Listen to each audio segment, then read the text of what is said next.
Well, I found a perfect spot. Then the rain set in.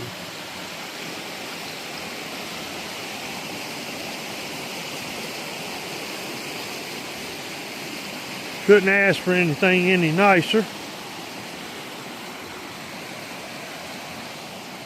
They do have the gate locked. There is a campground back there. So you have a outhouse.